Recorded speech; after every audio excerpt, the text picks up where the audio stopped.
All right, so we showed you a little bit about how you can use pre-uploaded models.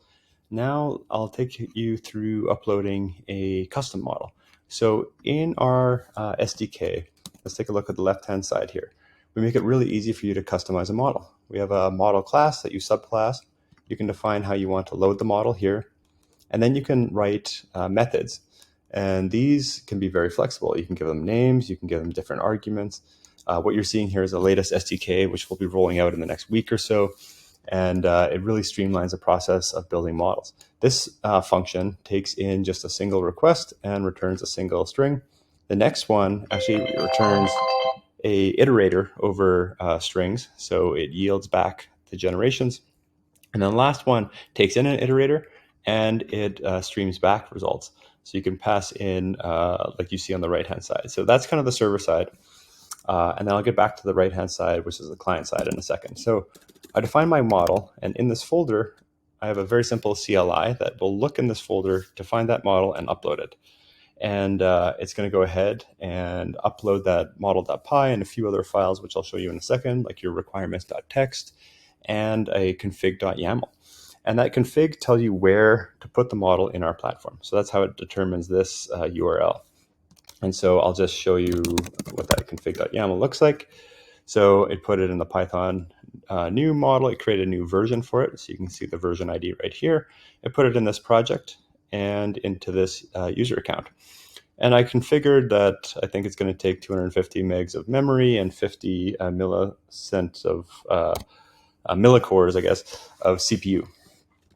Now that I uploaded the model, I can go ahead and call it. So this will actually start provisioning in the background, automatically scaling up the model in the cluster. So it's downloading that newly built Docker container, and it's going to say feedback that the model is deploying, it's getting scheduled. And once it's scheduled, you'll see that the predictions come back very quickly afterwards. So this first initial one now is scheduled, and if I make another prediction call, here we go, I got predictions back. Now let's take a look at how easy that is on the API side to call it. So for any of those models that you saw in the playground or this custom model, you basically say, which model do I want? In this case, I'm picking the Python new model and the compute cluster ID and node pool ID. This one happens to be running on AWS. And here I am going to run each of those functions and print its results. So here I called F, just like I defined on the left-hand side. Here I call G, and here I pass in an iterator and call S to get an iterator back out. And that's what prints out the following information. So I said, hello world. I generated a bunch of information, and then I streamed in both directions. Now, this is a very common practice. So here I have CCC. I'm going to change it to DDD.